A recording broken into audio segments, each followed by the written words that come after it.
وعلى آله وصحبه أجمعين.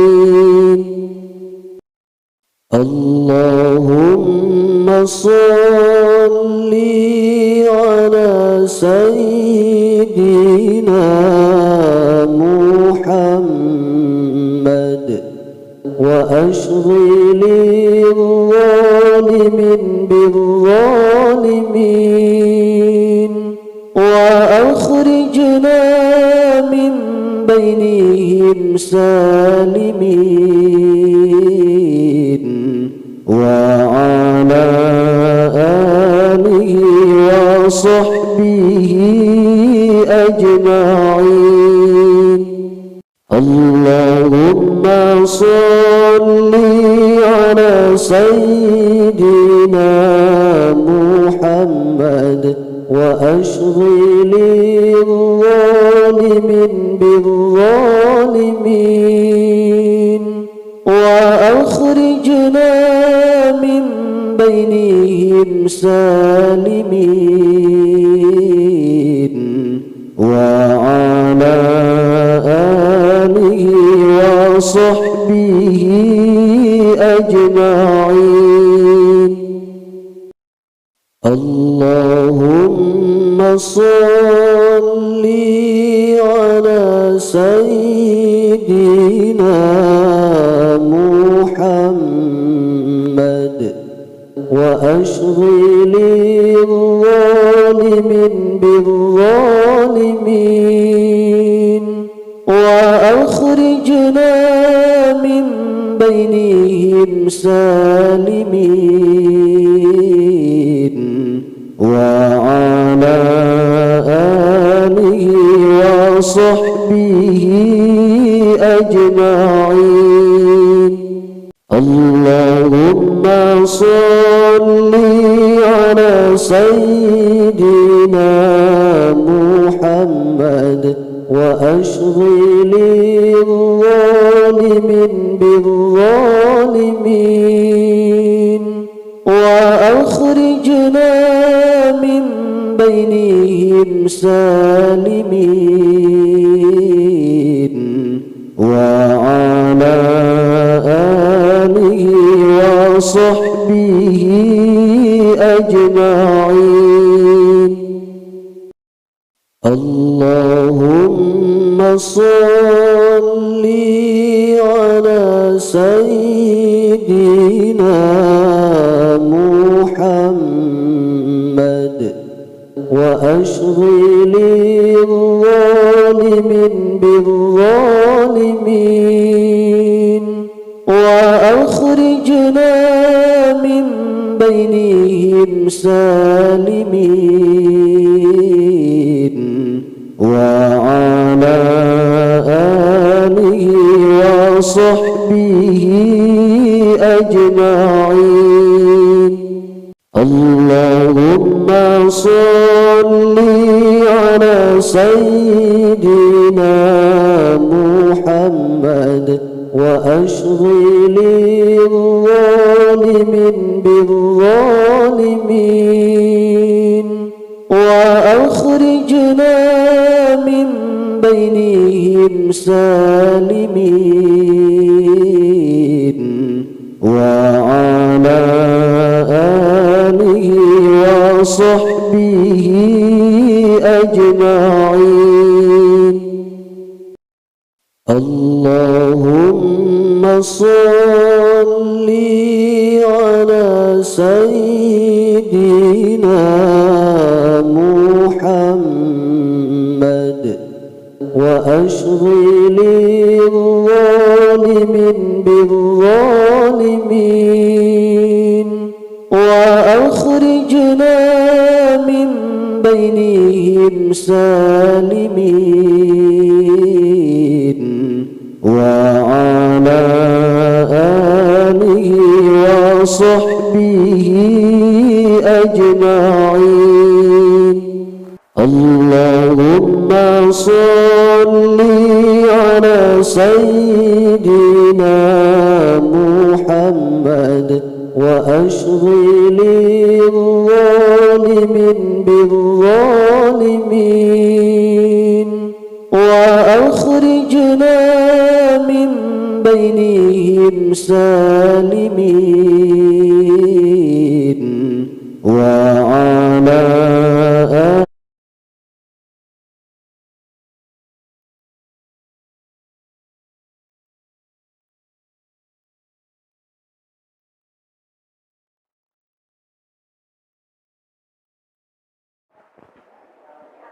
tes.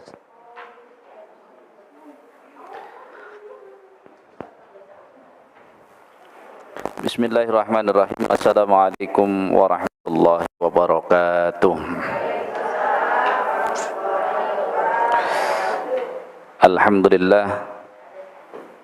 Alhamdulillahilladzi khalaqana wa ja'alana minal muslimin walladzi an'amana bikulli ni'am wa an'amana bi ni'matil imani wal islami wa huwa haqqun na'im.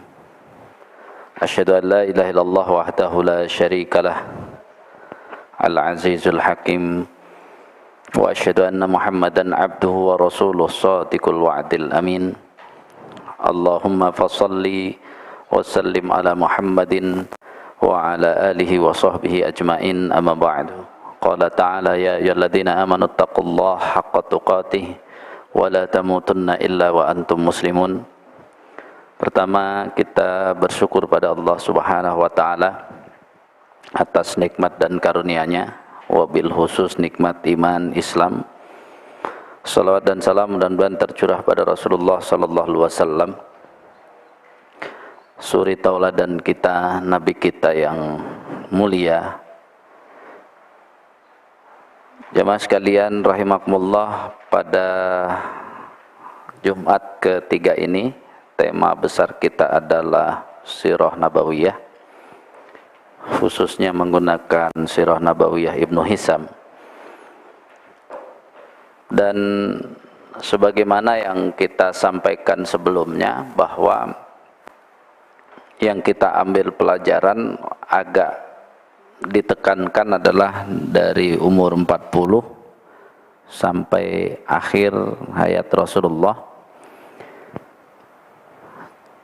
dengan kaitan itu yang kita harapkan adalah semangat, ya. Kenapa semangat? Karena hampir hari ini kalau majelis taklim, masjid-masjid itu banyaknya umur-umur 40 tahun ke atas. Nah, kita biar tahu bahwa jangan berkecil hati, karena kalau bicara Rasulullah berarti mulai belajar 40 tahun, Khadijah mulai belajar berarti 55 tahun. Jadi jangan bilang wah udah tua, ya memang Khadijah juga belajar 55 tahun. Nah, kita masuk pada Rasulullah sallallahu alaihi wasallam akan menerima wahyu.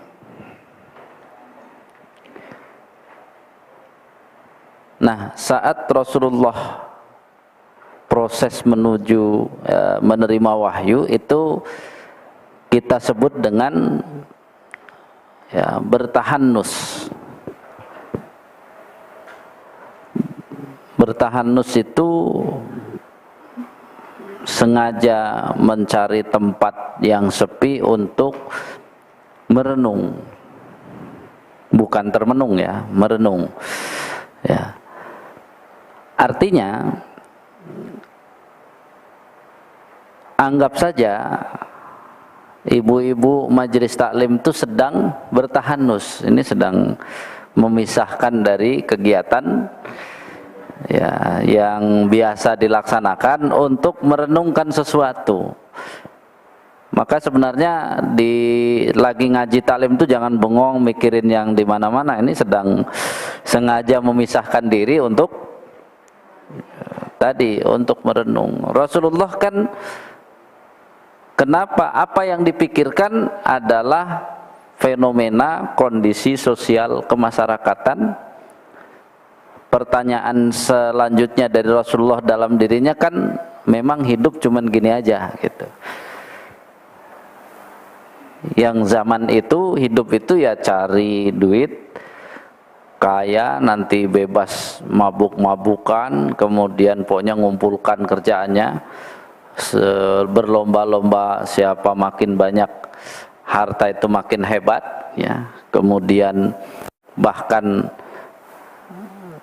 istri saja bisa diwariskan ke ya, anaknya, kalau wariskan kepada anaknya, ya. Jadi sampai ke situ itu ya, harga wanita seperti itu. Jadi itu yang menjadi perenungan. Jadi ketika bahasa merenungkan itu berarti apa? Masalah-masalah hidup yang harus diselesaikan. Karena itu ketika ibu-ibu datang ke majelis taklim harus ada semangat untuk mencari solusi dari masalah-masalah kehidupan. Jadi lebih greget. Jadi majelis taklim bukan gaya-gayaan, majelis taklim bukan apa ya, rekreasi. Pokoknya bukan, dia sebenarnya satu tempat untuk ya datang merenungkan permasalahan dan harus diselesaikan. Baru kemudian Rasulullah SAW didatangi malaikat Jibril, dan setelah didatangi malaikat Jibril, maka yang disampaikan kepada Rasulullah adalah Iqra sampai 3 kali. Jawabnya ma ana biqari, saya nggak bisa baca. Ma ana biqari, saya tidak bisa baca. Ma ana biqari.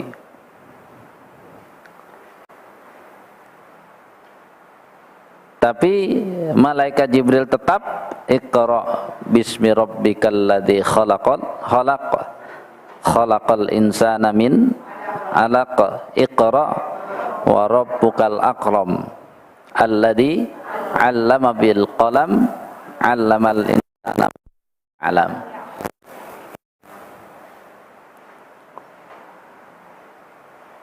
Jadi Rasulullah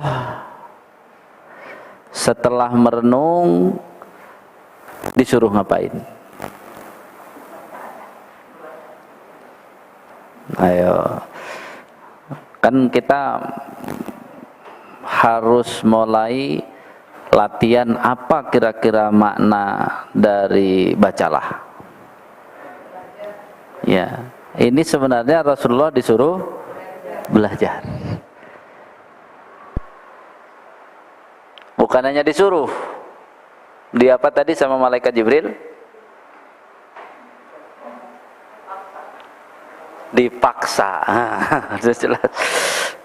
Dipaksa untuk belajar. Dan belajar bukan cuman baca kan, Iqra bismi rabbikal ladzi khalaqal insana min 'alaq, Iqra wa rabbukal akram alladzi 'allama bil qalam. Nanti ujungnya 'allamal insana ma lam ya'lam. Jadi ilmu secara menyeluruh sampai ke kita. Zaman Nabi ilmunya belum pakai qalam. Belum. Jadi walaupun waktu itu Nabi dimulai dengan tidak bisa membaca tulisan, tapi Rasulullah bisa membaca selain tulisan. Kecerdasan atau kecerdasan. Jadi belajar itu maksudnya cerdas. Belajar itu maksudnya apalagi? Belajar itu maksudnya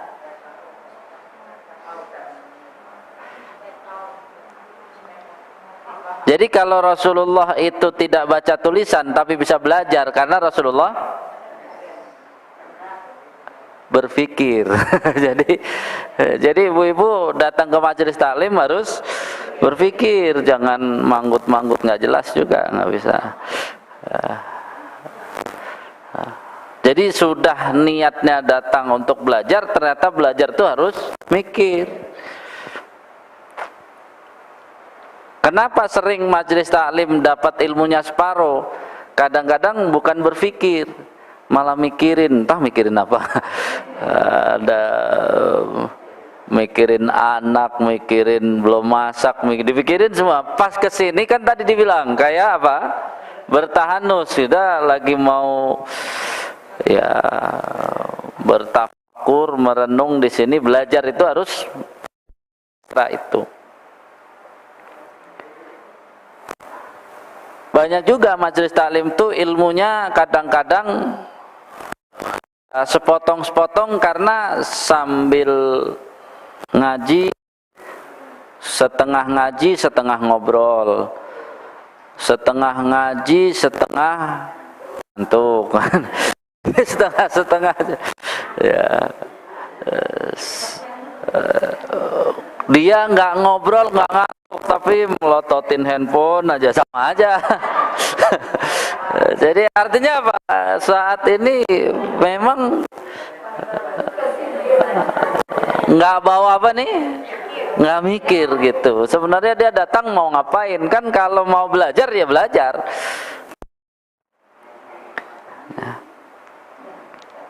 Dan ingat, apakah saat malaikat Jibril datang, Rasulullah yang katanya, ya pokoknya yang palsu-palsu itu nggak ada yang nanya, dia bilang katanya ketemu. Ini Rasulullah yang ini aja bilang apa?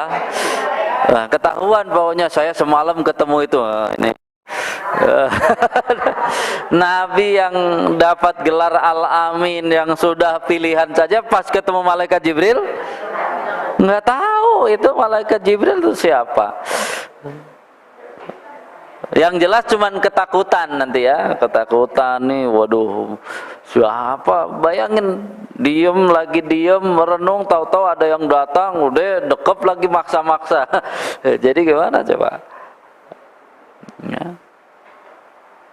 Maka akhirnya Rasulullah setelah peristiwa itu kan langsung pulang, kemudian pulang ketemu istrinya.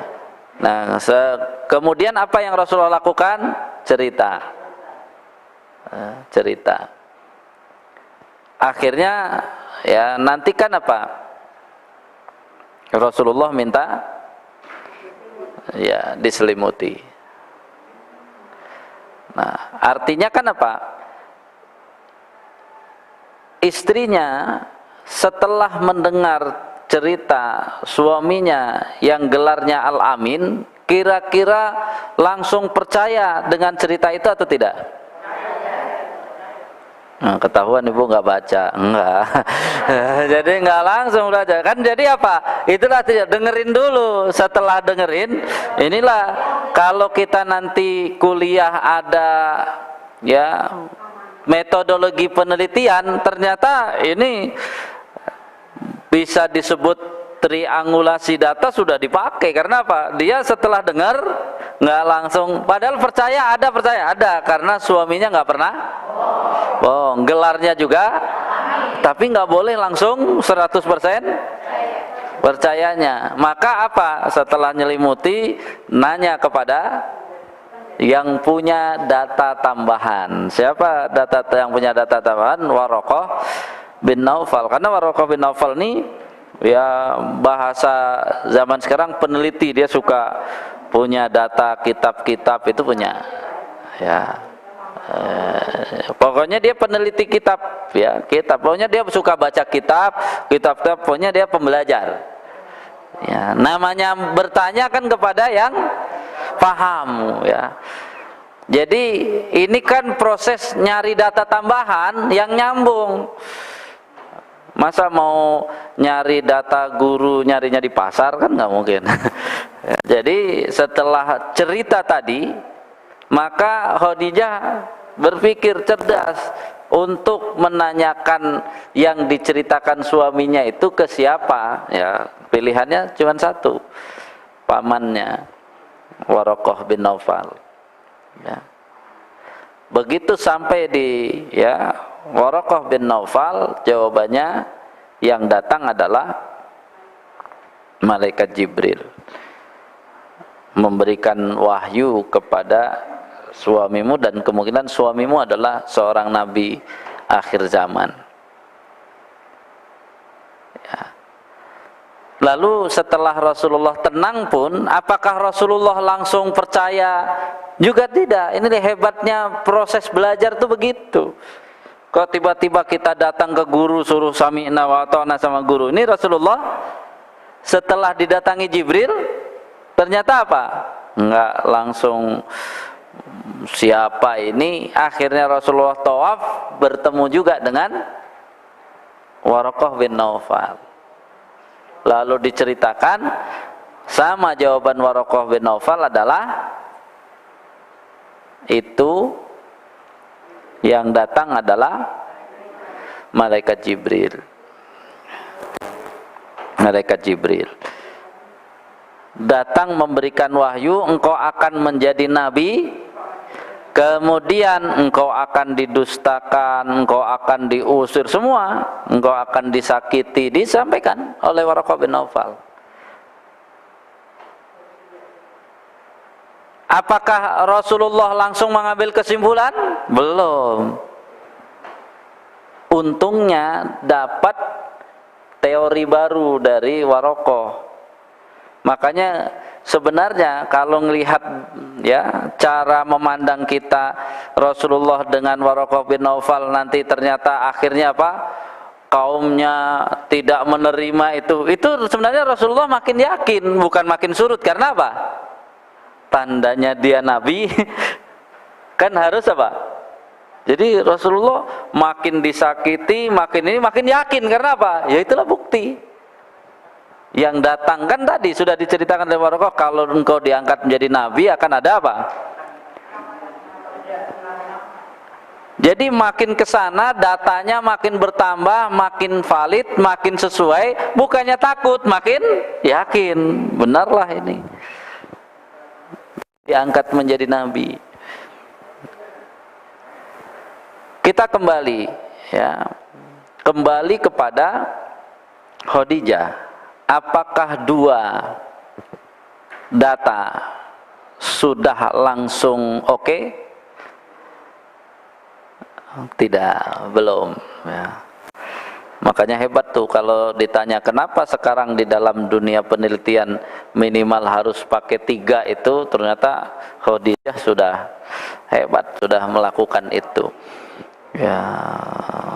Karena Khadijah setelah itu nanti pas saat ya sudah pesan kepada Rasulullah, nanti kalau memang benar datang malaikat Jibril, saya pengen apa bersama Rasulullah untuk ya pas Rasulullah ketemu malaikat Jibril. Khadijah tidak melihat malaikat Jibril kan. Lalu benar begitu engkau dapat salam dari Allah, kemudian disampaikan oleh malaikat Jibril, ditanya apakah malaikat Jibril sekarang ini sedang ada? Ya, sedang ada. Lalu Ibnu Hisham menyebut apa? Ya udah kalau gitu engkau ke sini. Jadi Rasulullah dipangku di paha kiri oleh Khadijah. Apakah malaikat Jibril masih ada? Ya, masih. Kemudian yang kedua dipangku paha kanan. Apakah malaikat Jibril masih ada? Ya, masih ada. Kemudian yang kedua dipangku dengan 2 kaki langsung kan gitu kan. Berarti Rasulullah kan menghadap ke sana, Rasulullah kan nggak lihat kan. Lalu dibuka sedikit di riwayat 1 dibuka kerudungnya, lalu ditanya apakah malaikat Jibril masih ada? Nggak ada kan gitu. Langsung Khadijah, benar itu malaikat bukan setan, bukan iblis. Kalau setan iblis dibuka aurat masih ada, kagak hilang. Coba bayangkan sampai ke sana kecerdasan. Ya malaikatnya nggak mau, dia kan nggak bermaksiat, jadi langsung apa? Langsung pergi. Tapi sama suami ibu nggak usah gitu-gitu amat ya. jadi bukan untuk ibu nguji suami, tapi ini kan penting untuk apa? Ternyata belajar itu harus apa? Berpikir, bertahap sampai paham. Jangan asal apa? Baru dengar dikit langsung kesimpulan, kan pasti salah jadinya. Maka saat ya diperintahkan oleh Allah untuk menyampaikan dakwah, langsung terima Khadijah. Tapi terimanya ternyata setelah apa? Proses tadi. Udah dengar dari Nabi yang terpercaya, suaminya nggak pernah bohong, terus ditanyakan kepada yang ahli, bahkan apa? Observasi langsung, bener nggak yang nemui suami saya ini malaikat, atau jangan-jangan iblis? Ternyata cara ngujinya juga hebat. Bahkan yang di satu riwayat katanya kan ke dalam apa? Bajunya ya pergi malaikat dengan jadi ini kan menunjukkan apa? Ngaji itu tidak boleh polos-polos ting, harus apa? Harus mikir, harus nambah data, harus itu tadi ya. Bayangkan Khadijah dengan suaminya yang terpercaya saja tetap untuk masalah keimanan nggak boleh apa? Asal sami'na wa ata'na, apalagi dengan guru di akhir zaman lagi kan nggak bisa. Rasulullah sendiri walaupun ya awalnya mungkin ada yang memberitahu itu malaikat, tetap Rasulullah harus ketemu yang ahli. Lalu Rasulullah dengan ketemu yang ahli kan udah ada pegangan, dan pegangan tuh kalau saya meyakini begitu Rasulullah nanti menyampaikan ke keluarganya, keluarganya nolak, bukannya Rasulullah sedih sebenarnya, langsung apa? Benar, berarti saya dipilih jadi nabi, saya sampaikan kebenaran, langsung tolak. Jadi ini ya keyakinan. Jadi proses belajar itu satu, kita harus mendapatkan datanya. Belajar kayak gini mengumpulkan datanya. Tapi data itu ternyata harus diuji sampai kita paham. Nah, untuk sampai berkeyakinan ternyata apa? Enggak cukup satu, dia harus ya 2, 3 gitu ya. Maka ketika nanti Nabi makin diuji dari kaumnya, berarti kita paham cara pikir Nabi makin mantap, karena itulah ciri Nabi itu. Nabi dan Rasul harus kayak gitu cirinya. Tapi zaman sekarang sebagai dai ustadz nggak bisa pakai cara Rasul. Semakin saya ditentang berarti nggak bisa begitu. Kalau sekarang kan itu kan bukan Nabi. Dan yang menentang Nabi, yang menolak Nabi adalah orang-orang yang tidak takut dengan Allah. Jadi boleh kita dakwah baik-baik pelan-pelan, ada yang nolak ya, orang kafir nolak, orang munafik nolak, ya itu bener lah gitu ya. Yang suka berbuat jahat nolak gitu ya. Tapi kalau kita dakwah yang nolak yang orang baik-baik, berarti masalah dakwah kita, bukan Rasul juga ditolak. Ya Rasul ditolak oleh siapa? Rasul ditolak oleh orang-orang kafir, orang-orang munafik, bukan ditolak oleh orang muslim ya. Jadi kalau metodenya sudah, semuanya sudah, pengajaran sudah ditolak, ya jangan sedih. Tapi kalau memang kita menyampaikannya setengah-setengah, kemudian datanya belum lengkap, ditolak ya gitu ya, wajar kalau ditolak kalau memang datanya belum lengkap. Jadi proses berikutnya berarti kan ada dua sisi di sini. Sebagai dai, sebagai ustadz harus banyak datanya, banyak ya tadi fakta-faktanya yang sesuai. Kemudian sebagai yang belajar pun mau menerima juga harus apa? Berpikir, memahami terus, sehingga Islam ini sampai kepada ya kaum muslimin harus dengan lengkapnya, jangan yang tidak lengkap. Sehingga sampai nanti ternyata Rasulullah sallallahu alaihi wasallam, di sini misalnya dari Ibnu Hisam ini kita juga tidak harus apakah semuanya benar ya. Jangan, misalnya saat ya Rasulullah sallallahu alaihi wasallam nanti setelah diangkat menjadi nabi dan rasul itu ternyata kan Rasulullah diperintahkan untuk sholat ya. Sholat itu diwajibkan kepada Rasulullah 2 rakaat ya untuk setiap sholat, kemudian menyempurnakan menjadi 4 rakaat saat mukim, 2 rakaat saat safar. Nah, jadi asalnya tetap diajarkan sholat, diajarkan wudhu ya. Nah, namun sini Ibnu Hisam tiba-tiba menurunkan waktu-waktu sholat. Yang ini harusnya waktu sholat ini tepatnya di bab Isra Mi'raj, bukan di bab awal. Bab awal ini sebenarnya setiap nabi dan rasul ternyata diajarkan sholat. Diajarkan sholat. Jadi tetap ada berfikir, ada belajar. Ayat-ayat yang Allah turunkan Iqra itu oleh Nabi bukan sekedar disampaikan, tapi dipikirkan, direnungkan ya, sehingga Allah berikan pemahaman. Itu semuanya adalah proses belajar. Karena Nabi tidak bisa baca dan tulis itu merupakan bagian mukjizat, maka Nabi dari awal sampai akhir tidak bisa baca tulisan dan tidak bisa menulis. Tapi Nabi berfikir, maka bisa membaca ya, berbagai hal, mencari solusi. Karena asal dari jawaban Allah memberikan Islam adalah solusi dari yang dicari oleh Rasulullah, yang memang Rasulullah merenungkan ini masa hidup cuman begini saja. Akhirnya diberikanlah Islam ini. Sehingga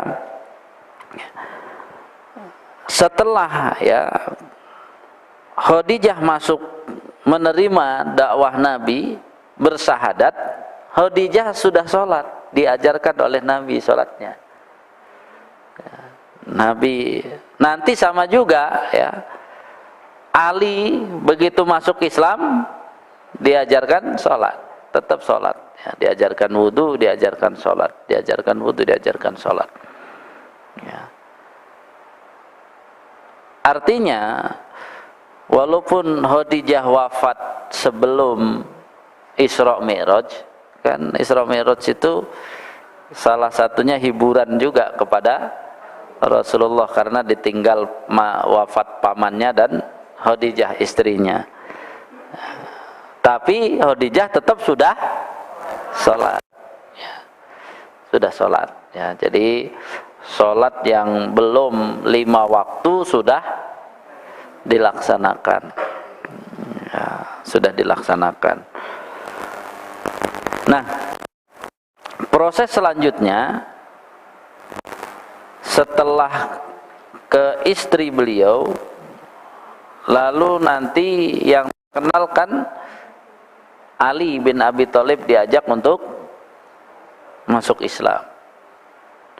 Tapi Rasulullah ngajaknya bukan emosional, penjelasan. Dengan penjelasan. Baru kemudian yang diajak siapa lagi? Yang bantu di rumahnya, Zaid bin Harisah. Itu ngaji itu ke situ, Bu. Ngaji setelah dapat ilmunya, ngajarin yang di sekitarnya. Ada yang bantu diajarin, akhirnya masuk Islam. Baru kemudian yang keluar adalah orang yang paling antusias, Abu Bakar As-Siddiq. Sama juga kalau kita lihat apakah Islamnya Abu Bakar As-Siddiq itu ya tidak pakai mikir dan tidak pakai penjelasan, jelas pakai pemahaman. Karena Abu Bakar As-Siddiq akhirnya bisa mengajak orang lain untuk masuk Islam.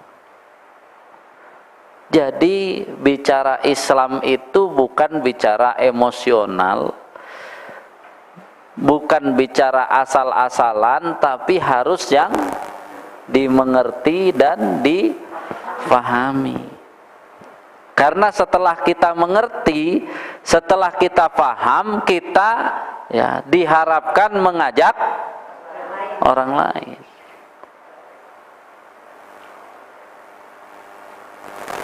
Artinya kita harus kritis, kita harus berpikir. Kebanyakan hari ini kadang-kadang datangnya ke majelis taklim dan sebagainya itu kadang-kadang hanya untuk kebaikan diri sendiri saja.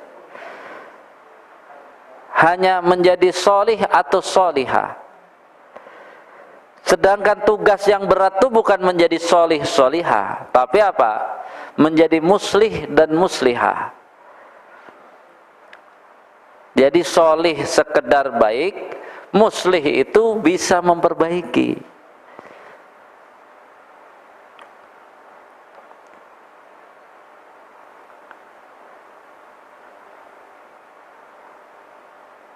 Nah, tahap ya setelah mengajak, ini kan Ibnu Hisam sampai menyebut siapa saja yang diajak Abu Bakar As-Siddiq. Di sini ditulis ada 13. Yang 13 orang dia langsung Abu Bakar ya. Jadi Utsman bin Affan. Jadi semua pahala Utsman itu berarti apa? Abu Bakar dapat. Karena yang ngajak masuk Islam Abu Bakar. Jadi aduh ya. Zubair bin Awam yang ngajak masuk Islam ternyata Abu Bakar. Abdurrahman bin Auf yang ngajak masuk Islam Abu Bakar. Itu Tolhah bin Ubaidillah, ini orang-orang dijamin masuk surga. Pantesan Abu Bakar harus masuk surga, orang yang diajak.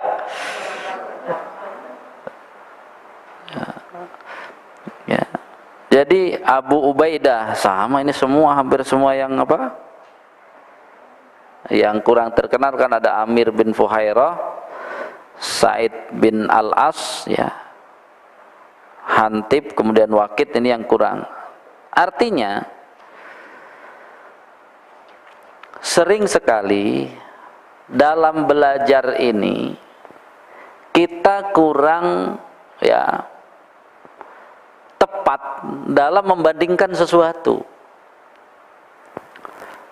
atau kurang berpikir dalam menerima informasi. Contoh kan ada hadis, la ilaha illallah itu kalau ditimbang lebih berat dari semua ya amalan. Kalau kita nggak berpikir dan merenung, akhirnya apa? Ya udah, kita nggak usah mikir yang lain-lain, la ilaha illallah aja terusan itu. Gimana untuk meluruskan orang-orang yang seperti ini? Karena kalau dia mikir la ilaha illallah kan berarti apa? Ya nggak peduli yang lain. Maka kita harus mengajarkan kepada membandingkan. Jadi perbandingannya jangan dibandingkan dengan amal-amal lain, tapi la ilaha illallah itu yang harus kita bandingkan. Bagaimana cara bandingkannya? La ilaha illallah untuk sendiri sama untuk sekeluarga, besar mana pahalanya? Berat mana timbangannya? Ya ke sana. Jadi biar kan selama ini gara-gara cuman memahami la ilaha illallah, dia apa? Oh, dia nggak peduli apa-apa, yang penting apa? La ilaha illallah. Padahal itu la ilaha illallah sendiri. Kalau dia bisa la ilaha illallah dibawa untuk satu keluarga, kan timbangannya lebih berat. Kalau keluarga dan tetangga-tetangganya lebih berat lagi. Jadi naiknya itu jangan ke sana kemari, bandingannya adalah ke sini. Kalau la ilaha illallah untuk satu kota kabupaten, satu provinsi kan gitu ya, satu negara, jadi kan semua. Jadi jangan karena sudah mantep la ilaha illallahnya udah nggak usah peduli dengan dunia, dia salah. Harusnya la ilaha illallah dia untuk seluruh dunia, baru pahalanya lebih banyak. Jadi itu namanya cerdas. Kalau dia bandingkan cuma dengan yang lain, ya nggak cerdas. Jadi mulai sekarang pahami, kalau memang ada sesuatu yang berharga dibandingkan dengan berharga dan lebih hebat. Ya Rasulullah kan la ilaha illallahnya bukan hanya untuk sendiri sebagai Rasul, diajak dulu apa? Istrinya, diajak lagi, diajak. Biar apa? Ya banyak. Karena satu saja, kan hadisnya begitu, satu saja kita bisa menjadi wasilah orang mendapat petunjuk Allah, itu kan sampai ikan di lautan mendoakan dan memohonkan ampun bagi kita. Kalau kita cuma nyantunin orang miskin itu doakan kita, cuma jumlah orang miskin berapa yang disantunin. Tapi ketika kita mengajak dia untuk ikut petunjuk Allah, ternyata apa? Banyak banget, sampai ikan di laut ikut mendoakan dan memohonkan ampun. Jadi mengeluarkan harta di jalan dakwah itu semangat. Karena apa? Itu kalau untuk keponakan, doa keponakan doang nih. Tapi kalau yang tadi tambah lagi kan, ya keponakan tetap, tapi harus ada porsi biar apa? Doa yang lebih banyak. Jadi la ilaha illallah untuk sendiri cuman begitu ngajak satu orang udah dapat doa dari apa? Dari semua binatang yang di laut dan ikan pun ikut ya mendoakan dan memohonkan ampun. Jadi memang ingat ya, ngaji itu harus sampai paham. Kalau sudah paham, naon deui. Ini kan lihat coba kan Khadijah, ini kan orang-orang ya, Abu Bakar, Ali bin Abi Thalib, setelah dia yakin, percaya gitu kan, ya paham itu kan untuk menghasilkan keyakinan dan kepercayaan. Setelah itu apa? Makanya ngaji di majelis taklim tuh melihat Nabi terima wahyu ini menunjukkan apa? Oh ternyata nggak bisa asal-asalan. Yang penting inilah, yang penting ke majelis taklim, yang penting enggak asalnya. Maka kewajiban orang yang disuruh mengajar di majelis taklim salah satunya adalah jangan majelis taklim malah jadi alat hanya apa? Wow, namanya majelis taklim yang ringan-ringan aja, yang enak-enak aja, yang rame-rame saja, hanya gitu.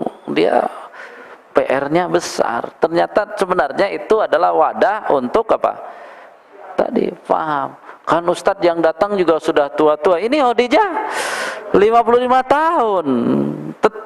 Kenapa cerdas? Karena mau mikir. Jadi belajar itu salah satunya gunakan apa? Ya.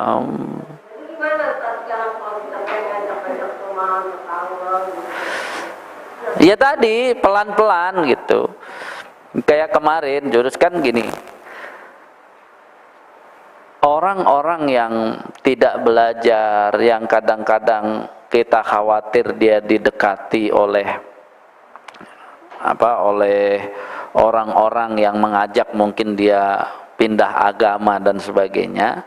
Makanya materi saya yang kemarin ya ada juga di Kalam TV kemarin juga diliput, itu kaitan dengan harga Islam itu bagus untuk disampaikan kepada orang-orang ya yang tadi.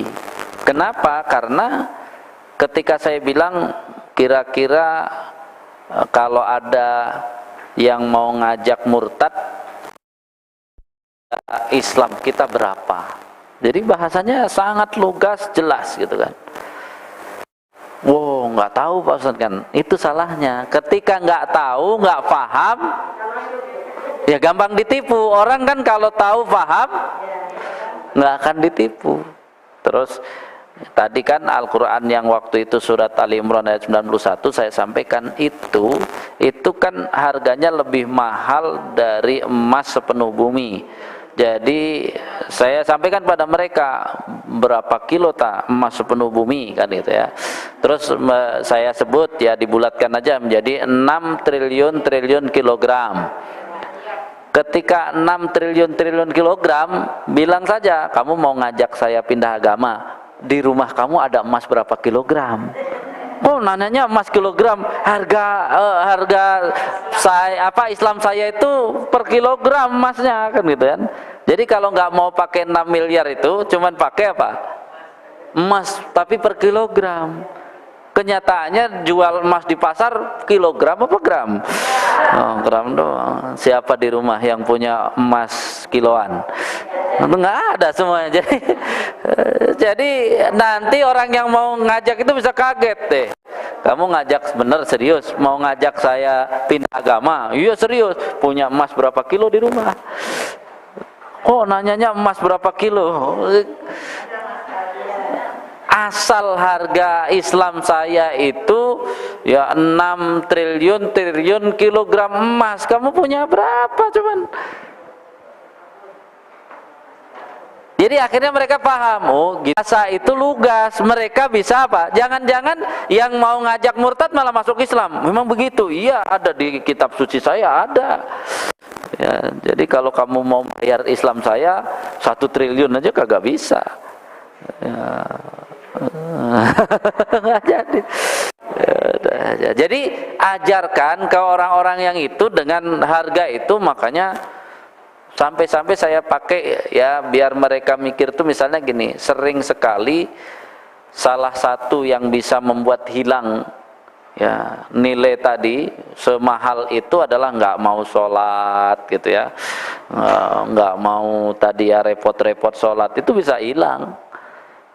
Makanya saya cuma mengatakan kadang-kadang kepada mereka, seringnya malas sholat tuh kadang-kadang baru juga diajak ya ke Ragunan lihat monyet sudah nggak sholat, kan rugi berapa banyak.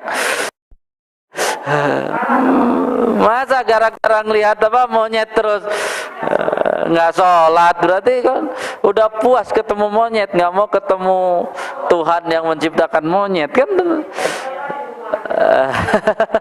Ya ntar di rumah itu udah hari apa gitu ya. Jadi makanya biar mereka tahu mulai sekarang mau diajak jalan-jalan apa cuman berapa dapatnya, jangan sampai hilang. Harta yang paling mahal di hadapan Allah adalah iman Islam kita itu. Jadi pengajaran itu harus sampai paham, dan paham itu jelas yang tidak perlu ragu. Ketika dia ragu-ragu kan apa? Gampang ditipu ya, jadi akhirnya ya setelah paham dengan pemahaman yang bagus, dengan pemahaman yang terbukti secara data-data tadi, itu kan akhirnya apa? Timbullah kesadaran. Nah, kalau kemarin ada mahasiswa terus katanya ditipu, itu sadar nggak pas ditipunya?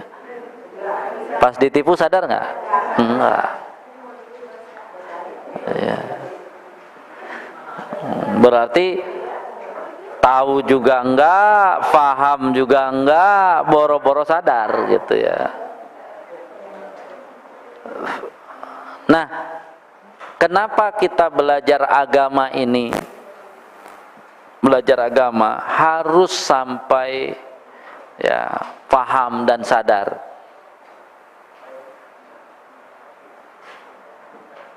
Karena yang kita hadapi banyak penipu gitu.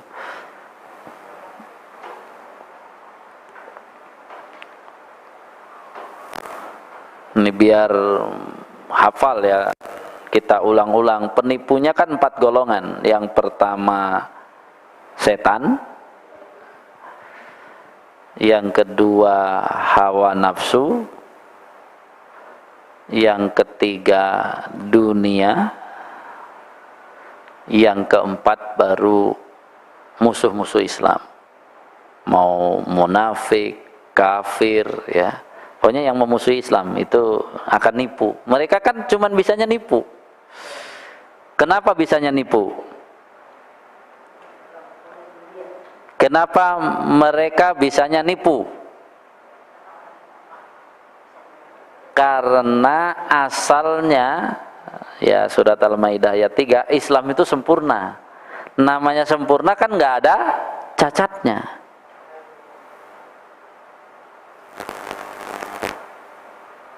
Jadi dia caranya ngajak untuk pindah dari Islam kan apa? Jelek-jelekin itu. Ya kan kalau yang ikut ya ketipu. Karena apa? Orang Islam asalnya nggak begitu. Yang rusak itu orang Islam, bukan Islam. Islam nggak akan bisa rusak.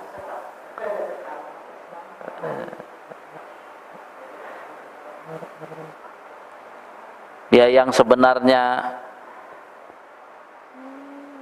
kan udah kelihatan Quran ini tiap hari dibaca, lihatnya mau diteliti di apa, tapi kan tetap nggak bisa memalsukannya, kan aneh. Kan harusnya itu aja sudah cukup apa? Cukup bukti Islam nih. Coba Qurannya, apakah Qurannya disembunyikan? Enggak, silakan baca itu, silakan mau dirubah juga silahkan, tapi pas begitu dirubah langsung ketahuan, kan berarti apa? Jadi bahasanya itu bukan nggak bisa dirubah-rubah, tapi kalau dirubah pasti ketahuan itu. Tapi jangan pakai lagu, aduh kamu ketahuan. Ya. Tapi jelas bahwa masa pertanyaannya kok dia menjelek-jelekan Islam, mau apanya yang dijelekin? Maka akhirnya apa? Masa orang Islam kan tidak langsung mewakili Islam, hanya bikin malu Islam. Kalau orang Islam nggak bener tuh bikin malu Islam. Islamnya bagus, ya, Islamnya bagus. Sehingga kalau ibu hari ini mendapati kayaknya Islam itu kok jadi jelek dan sebagainya, ibu langsung nggak percaya, ini mah pasti menipu ini. Gampang sebenarnya setelah kita belajar. Tapi untuk menjawab ditipu atau tidak ditipu kan harus dapat apa? Yang bagusnya. Yang bagusnya. Nah, inilah ya proses awal Rasulullah sallallahu alaihi wasallam baru mulai untuk masuk ke dalam Islam itu ternyata menggunakan proses belajar yang serius dan tidak asal-asalan.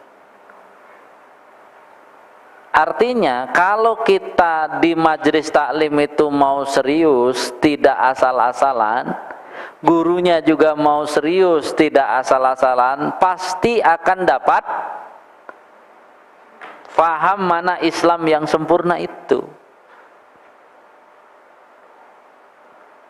Sehingga tidak gampang ditipu.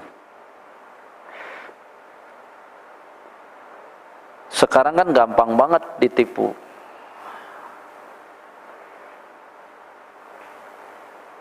Contoh misalnya suatu saat kita punya majelis taklimnya maju hebat gitu kan.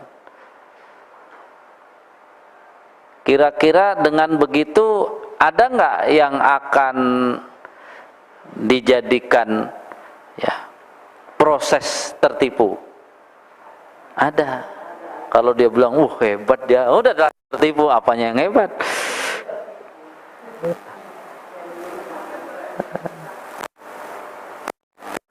Karena kan gini Bu, mau sehebat apapun majelis taklim itu mirip dengan apa?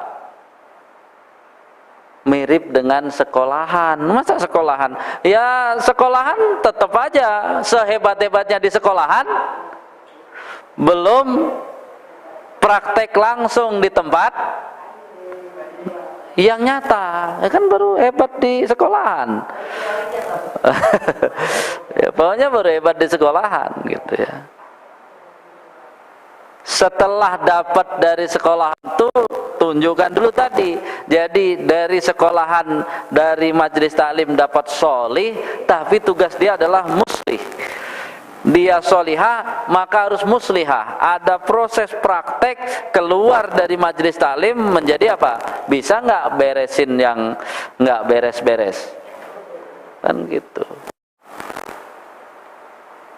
Jadi sebuah majelis taklim tidak sukses kalau ada dikit-dikit, Pak Ustadz tolong kesini nih, Pak Ustadz. Oh, kalau gitu nggak berhasil Ustadznya.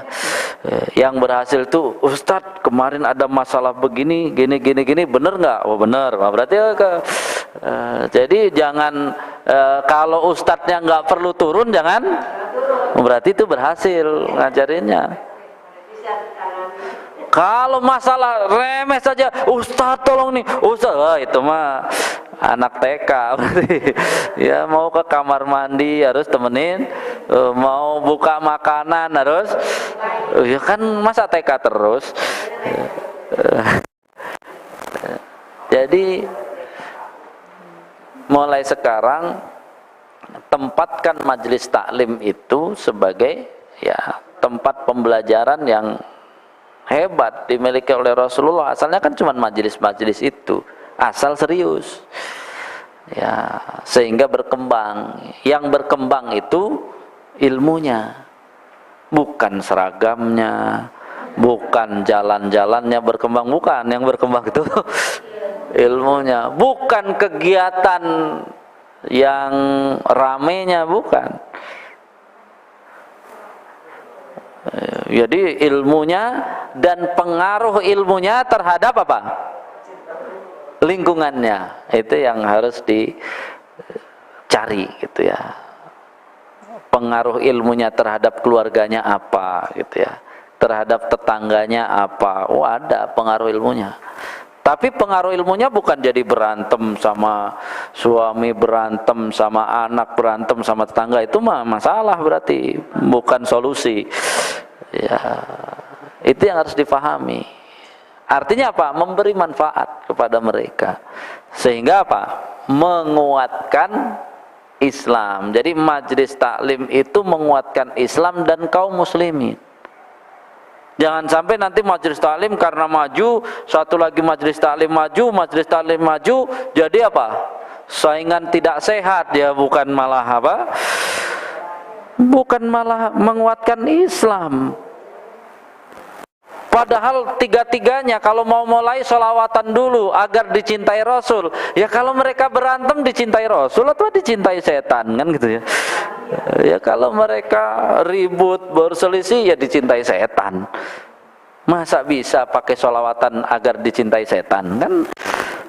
Itu kalau nggak sadar-sadar, tadi namanya nggak sadar.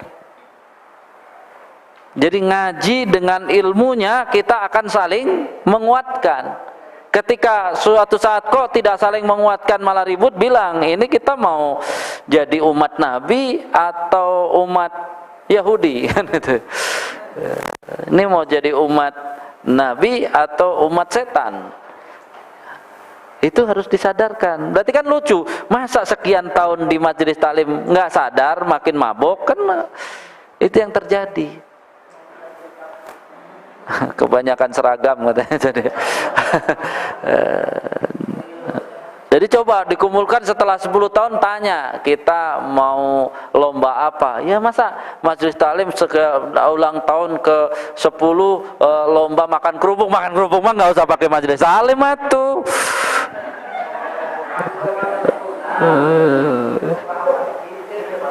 Wah, kalau lombanya hafalan hadis ya udah hebat deh, udah itu. Ya kan gitu ya. Ini lomba rias wajah, ngapain pakai majelis taklim? Lomba model seragam itu mah bukan, kan kita kadang-kadang kayak gitu. Masa kumpulan majelis taklim yang ditampilkan lomba apa? Peragaan busana. Ini sebenarnya apa?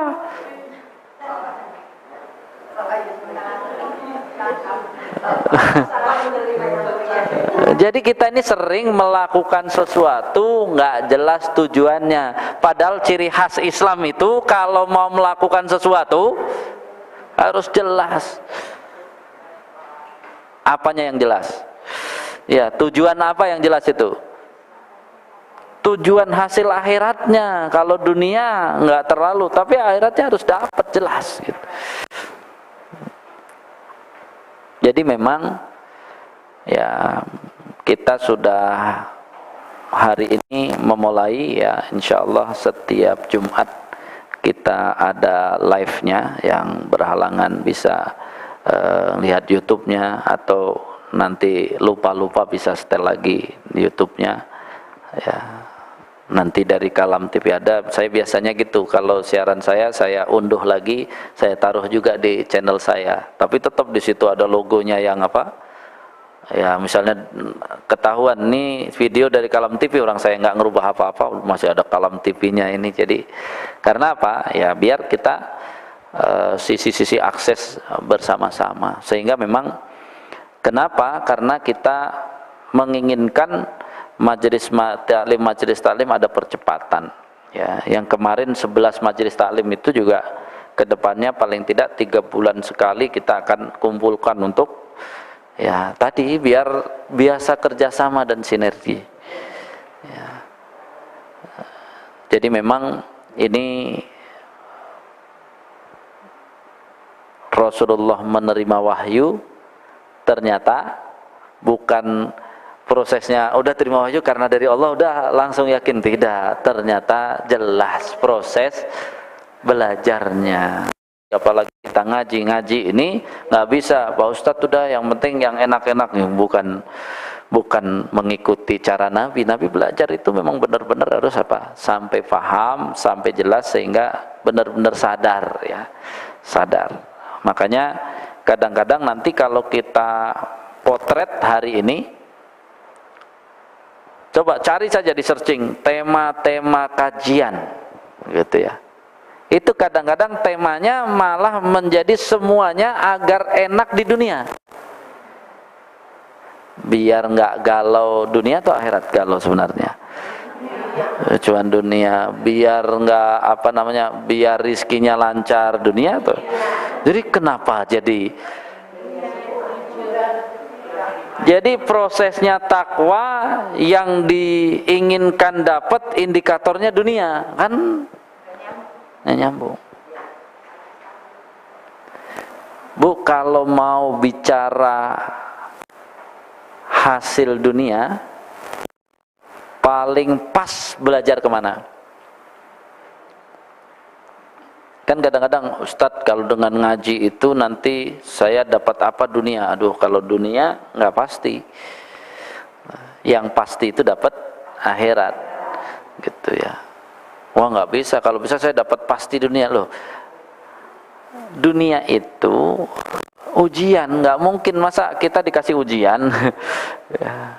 Masa hadiah kita ujian kan nggak? Ya Allah maha baik, namanya ngasih itu yang bukan ujian. Jadi kalau yang bukan ujian kan nggak mungkin akan diberikan di dunia, karena memang dunia tempat ujian. Jadi jangan salah.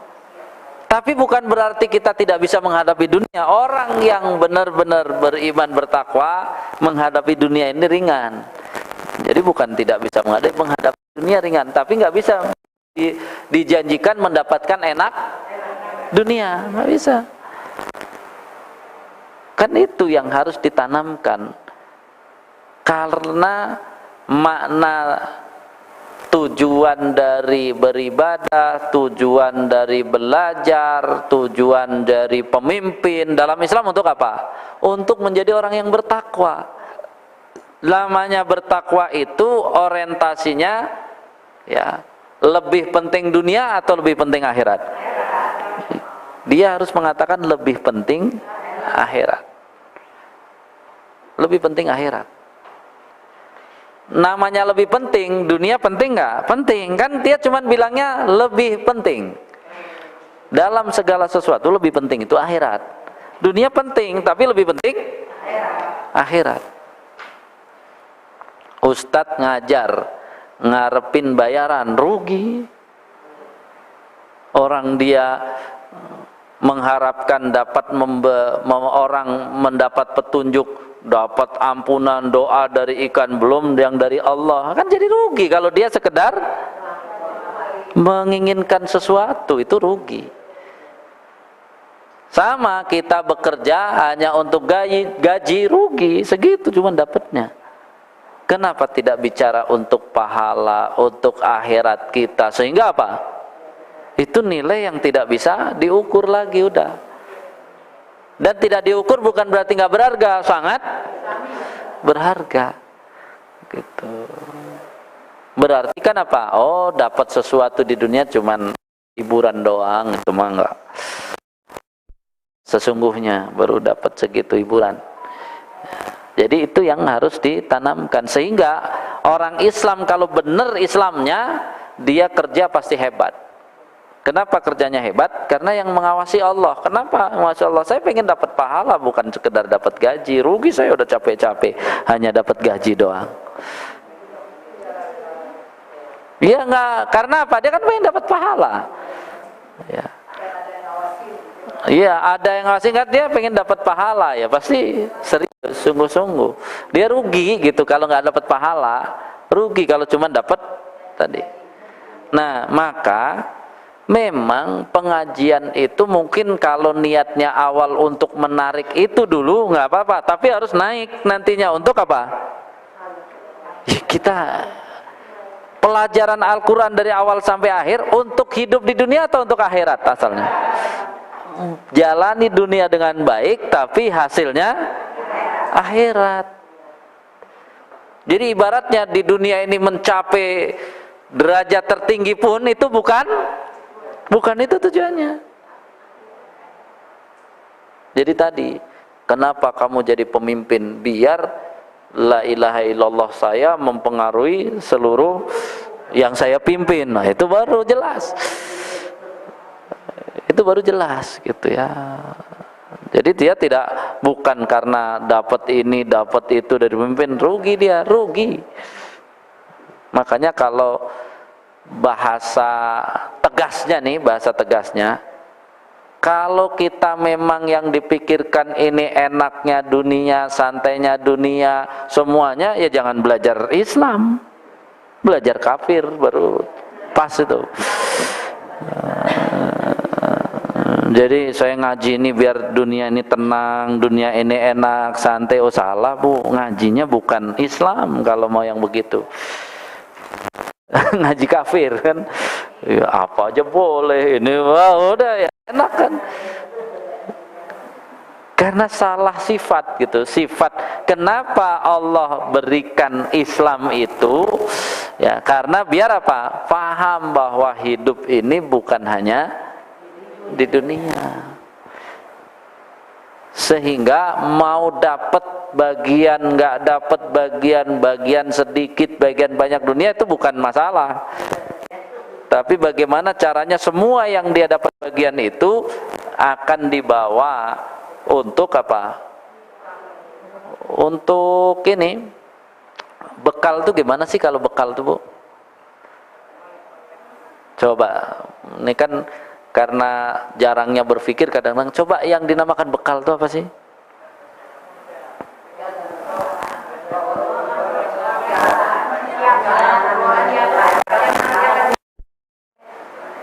Bukan, jadi sesuatu yang dibutuhkan di tujuan itu namanya bekal. Kalau ibu asal bawaan nggak dibutuhkan itu sebenarnya bukan bekal. Bekal.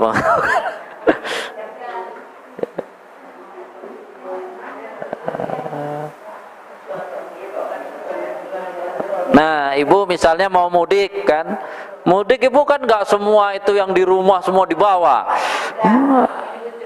cuman yang dibutuhkan. Nah, iya pokoknya yang dibutuhkan. Makanya kalau tujuannya dunia kan jadi lucu. Tujuan dia biar banyak duitnya. Terus mau buat apa duitnya? Kalau nggak dibawa pas apa? Nggak dibawa jadi ketinggalan doang jadinya, ya ketinggalan. Jadi kan jadi Islam itu kan tujuannya bukan kaya, tapi kaya itu harus jadi bekal nanti. Kalau jadi bekal berarti kan apa? Ya ibu transfer dulu biar apa? Bisa diambil nanti di sana. Kan cara bawanya kan gitu aja, ditransfer aja. Ya. Sehat ibu, transfer sehatnya biar di sana ada hasilnya. Apanya? Ya keluasan harta transfer biar di sana ada hasilnya gitu. Keluasan ilmu transfer terus aja, transfer aja. Orang jelas kok, orang pas saat berangkatnya aja nggak bawa apa-apa, berarti kan harus ditransfer. Kalau nggak ditransfer nggak punya. Jadi yang masih di tabungan ibu itu belum tentu jadi sebelum ditransfer ke sana. Transfer ke sana baru apa? Dapat. Pokoknya nanti kalau yang di sana itu yang sudah ditransfer. Kalau belum ditransfer nggak bisa kan gitu. Kan gitu ya. Makanya ya manfaatkan kesehatan, waktu luang tuh walaupun bahasanya tua apa untuk bisa di sana. Jadi jangan malah sibuk, aduh saya tua mah pengen yang santai-santai, akhirnya malah ditinggal semua, bukannya apa? Bukannya dibawa. Ya. Jadi ya itulah kecerdasan kita. Memang agama kita ini harus sedikit dipikirkan, direnungkan biar pas dapatnya. Selama ini kadang-kadang ayat itu dimaknai begitu, akhirnya apa? Nggak dapat aslinya, sehingga cuma sepotong saja. Ya, jadi paham kan, kita datang ke majelis taklim ini lagi bertahanus mendapatkan banyak ya inspirasi yang harus dipikirkan ini sampai kita bisa melakukan perbaikan. Itulah hebatnya Islam ya. Jadi kalau cuman asal-asalan ya nggak bisa. Wallahu a'lam bishawab. Ada pertanyaan? Ya.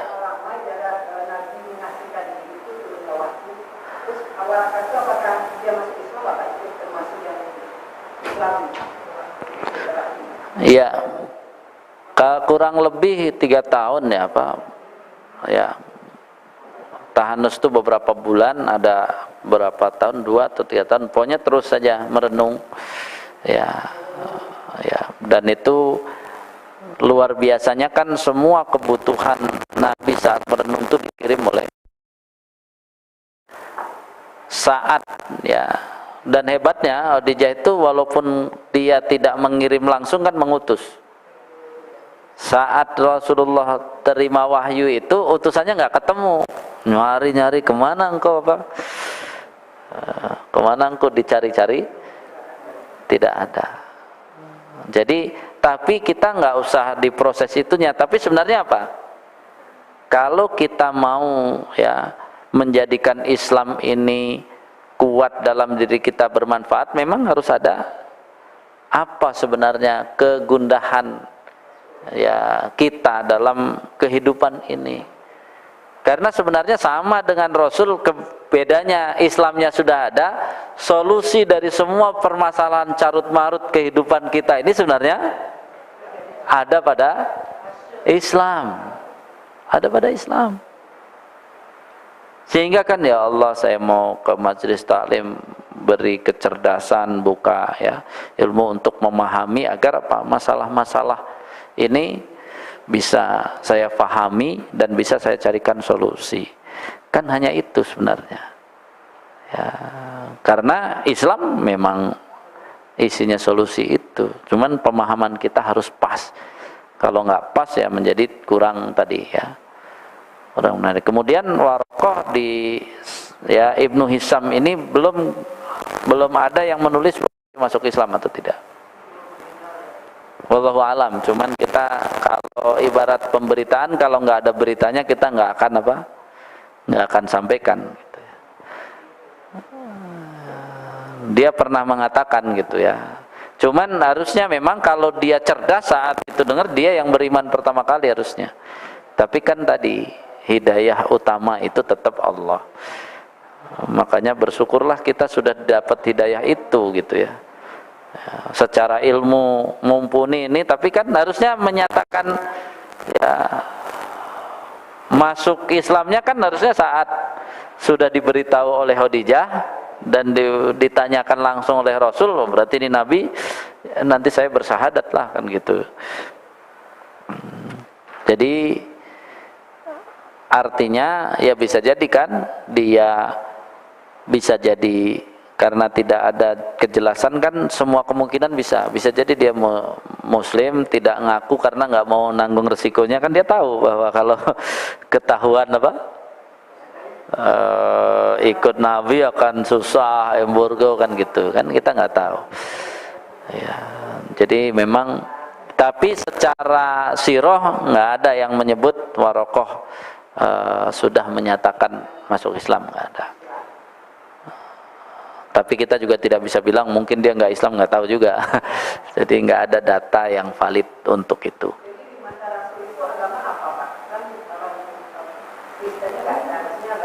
Ada Yahudi Nasrani kan ada. Nanti kan pada tahap berikutnya ini di sini utusan Nasrani. Kan Raja Najasyi Nasrani. Ya ini orang-orang yang dari situ kan, Yahudinya di Madinah. Jadi Yahudinya itu ke ada. Nasrani itu ya berarti yang Afrika Group itu Nasrani. Ya pasti ada mereka ada ininya nanti. Yang penting kalau ada Nasrani itu datangnya dari Afrika. Ya kan mereka perdagangan kan nyampe dari Afrika ke situ kan, memang Afrika nanti kan. Orang hijrah pertama Nabi kan ke Habasyah. Habasyah itu ya Afrika kan apa? Dia Nasrani. Iya. Abraha itu dari Nasrani. Iya, Raja Abraha kan berarti ada di sekitar sudah berapa?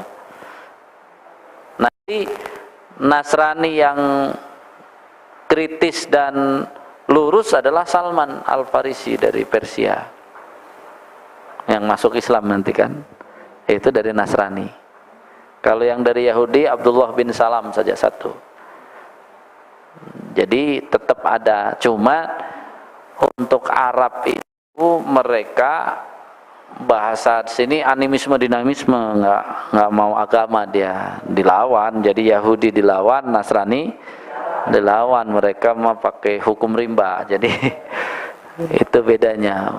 Tapi karena hukum rimba itu menjadi alami gitu, dia tidak terpengaruh oleh doktrin pembelajaran. Makanya Islam itu ditaruh di bahan baku yang tidak kena akses. Nasrani nggak masuk secara langsung, Yahudi nggak masuk karena mereka apa? Semau sendiri. Jadi kepercayaannya ya ke dukun, kepercayaannya ke ya gitulah. Kalau animisme itu lebih ke sana mereka, sehingga Islam langsung bahan baku dengan bahan baku ya banyak yang masuk Islam. Sedangkan nanti kan Nasrani atau Yahudi kalau mau masuk Islam harus ada perdebatan secara ilmiahnya kan, mereka harus mengadu mana yang lebih bagus ya, mana pemahamannya yang lebih bagus. Sebenarnya pemahaman, kalau dia memahami Islam bagus ya pasti masuk Islam, karena agama Nasrani cacat gitu ya, Yahudi juga cacat. Jadi seperti itu prosesnya sebenarnya. Jadi yang lebih dominan adalah yang asli tadi ya, kejahilan dari hawa nafsu dan kebodohan, tidak ada informasi agama. Ada bibit-bibit yang bagusnya adalah mengaku seperti sekarang aja tuh, ada yang mengaku mengikuti ya agama Ibrahim gitu, ada ya, yang lurus kan. Itu ada yang seperti itu. Nanti beberapa orang kan yang ada yang masuk Islam, ada yang tidak. Tetap yang tadinya mau cari yang lurus, ada yang masuk Islam, ada yang tidak. Hidayah ya, hidayah dari Allah. Ada lagi pertanyaan? Ya.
Sebenarnya itu dia tahu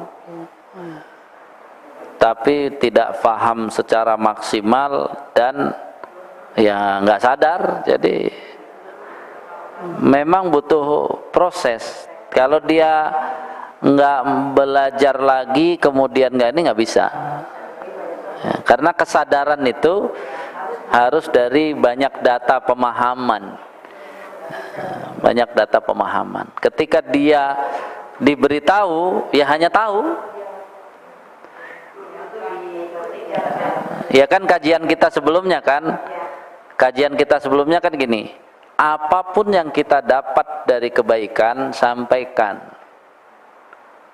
Saat kita menyampaikan langsung terbagi dua, ada yang mau dengar, ada yang nggak mau dengar. Kalau data kita benar ini dari Islam, maka jelas yang nggak mau dengar memang bukan manusia derajatnya, yang mau dengar itu manusia. Kata siapa? Kata Al-Quran, ada nanti di Al-Qurannya. Nah sudah nih, kalau yang nggak dengar kan sudah nggak masuk. Oh ini belum manusia. Nah sedangkan nih yang dengar dibagi dua juga. Ada yang sami'na wa asoina, kami dengar tapi engke lah kan gitu ya. Dengar tapi ya kumaha engke, ya udah kayak gitu-gitu kan gitu ya. Ya pokoknya dengar aja, dengar. Nah yang satu lagi adalah sami'na wa ata'na, kami dengar dan kami taat, kami coba, kami pelan-pelan gitu. Jadi majelis taklim juga terbagi gitu kan, tugas Ustaz tuh sampaikan. Kalau yang datang ke majelis taklim sih semuanya jelma kan gitu ya, manusia, karena udah mau dengar kan gitu ya. Tapi apakah dengernya nanti denger doang ya nggak tahu, itu mah kita ya, semangatnya harus sami'na wa ata'na, yang denger. Tapi sami'na wa ata'na bukan ngikut Ustaz, dia denger, dia paham tadi sampai paham. Kalau belum paham ya jangan kerjakan, malah bahaya gitu ya. Jadi sudah jelas, makanya kalau mau nyampaikan saja. Kan jurusnya gitu, wala tahinu. Jangan minder, jangan ngerasa hina, jangan ini, sampaikan aja. Setelah nyampaikan wala tahzanu, tapi jangan sedih. Tadi udah dikasih tahu, ada yang nggak dengar. Ya mungkin dia temennya Darwin turunan nyemot, ya nggak dengar, susah kan gitu ya. Ya bangsa kera kan ya susah kan gitu ya. Nah tapi kalau dia Bani Adam, insya Allah aya keneh ta naon ya. Selina aya keneh ta, dengar dia.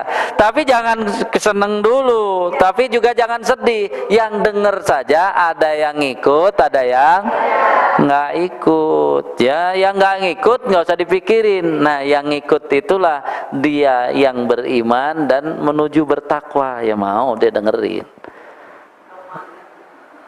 Jadi jelas kan tugas kita, dapat pelajaran, sudah paham, sampaikan. Mau denger nggak denger, nggak ada urusan. Jadi sampaikan ya. Jadi tetap, makanya akhirnya kan kita nggak akan emosi, kita nggak akan, kan kita apa? Ya kan kita sudah tahu. Udah nyampaikannya dengan pede, nggak perlu ragu. Tapi apa? Wala tahzanu, jangan sedih. Baru ngomong, udah lah nggak usah bawa-bawa. Oh iya oke, kan gitu. Berarti udah tahu. Ya kan gitu ya. Ya dapat, nggak usah bawa. Itu coba lihat ya. Biar ibu yakin benar, itu kan ada di surat Al-Baqarah itu. Ayat berapa ya?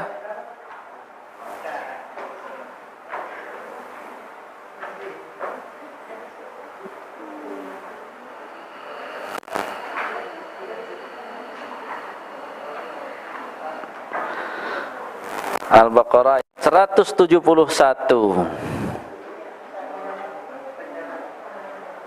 Mengartikan kafaru jangan cuman orang kafir ya, tapi yang menolak. Perumpamaan orang-orang yang menolak, wa masalul ladina kafaru kamasalil ladzi yan'iku, seperti penggembala yang menyeru binatang gembalaan yang dia la yasma'u, nggak mau dengar ya. Dia sebenarnya cuma woi gitu doang denger. Jadi ibu ngomong banyak itu dia dengernya woi gitu. Jadi nggak ngerti dia. Ya, karena dia summun bukmun umyun, ya, la yaqilun, dia nggak paham. Jadi mohon maaf yang ibu sampaikan dia nggak paham. Kenapa nggak paham? Bukan salah ibu, salah dia. Memang apa? Nggak dengar dia. Iya kan gitu. Artinya kalau anak dia dengar, pura-pura nggak dengar, itu bedanya.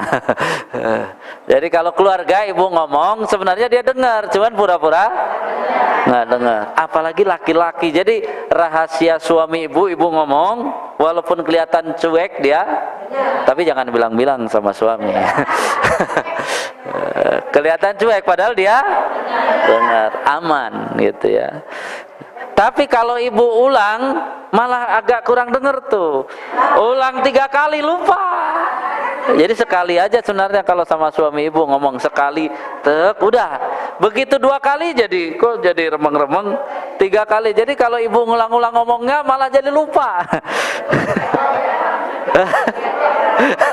Nggak tahu, itu yang penting itu asli alami itu. Kalau yang nggak gitu mungkin dia sudah nggak laki-laki asli kali. Jadi, ya gitu ya deh. Siapa namanya? Ya gitu ya, kalau laki-laki dikasih tahu sekali langsung denger tuh. Tapi kalau diulang lagi jadi apa? Ya kesel dia jadi lupa. Sebenarnya asalnya kalau sekali dia nggak kesel, inget tuh. Tergantung tadi, anak laki-laki jangan diulang-ulang kayak bapaknya. Kalau anak perempuan harus diulang-ulang, karena kalau nggak diulang-ulang katanya nggak perhatian, itu repotnya tuh. Walaupun saya belum punya anak perempuan. Jadi kalau perempuan itu diulang 3 kali seneng, laki-laki sebel dia kayak kagak denger aja gitu. Jadi lucu juga ya, itu ciri khas yang cukup bertolak belakang laki-laki perempuan di situ. Jadi ibu kalau diulang-ulang lebih seneng karena apa? Oh iya diingat, tapi coba laki-laki tadi sekali doang senyum, begitu 2 kali udah rada beda, 3 kali apalagi 6 kali. Jadi kalau ibu tes saja coba, sekali-kali mau keluar, Pak tolong belikan ini, udah sekali. Ntar beli tuh, coba sekali, Pak tolong belikan nih, jangan lupa ya Pak belikan nih, jangan lupa ya Pak, gitu udah. Nah, itu coba. Kadang-kadang bukannya lupa, sengaja dia kagak. Jadi dia biar berbagi gondok juga dia nggak dibelikan kan gitu. Bukan Bu, itu alaminya gitu. Alami aslinya begitu tuh harus dipahami. Makanya kan sebenarnya ya pemahaman itu kan dari tahu kemudian paham ya udah. Makanya kan akhirnya beda kan, ngomong sama anak perempuan dan anak laki-laki akhirnya ibu juga tahu beda gitu. Laki-laki cukup sekali, nanti dia pas cukup sekali dikasih tahu dia lupa, ibu tagih, dia merasa bersalah banget, bisa balik lagi. Tapi kalau yang diulang-ulang walaupun balik lagi dia sebenarnya balik kesel tuh. Jadi tapi kalau anak perempuan diingetin terus sampai sebelum jalan dia seneng. Kata anak perempuan diulang-ulang itu perhatian. Kata laki-laki diulang-ulang itu kayak kagak percaya gitu ya. Gitu ya. Ya. Jadi ya itu insyaallah. Jadi makanya sampaikan gitu ya. Apalagi? Ya kan dia musyrik tetap golongan menolak, cuman caranya yang berbeda. Baik, mudah-mudahan kita bisa memahami ini dan akhirnya makin semangat bahwa Nabi saja yang dipilih, kemudian didatangkan malaikat Jibril, tetap harus mikir dan mau belajar.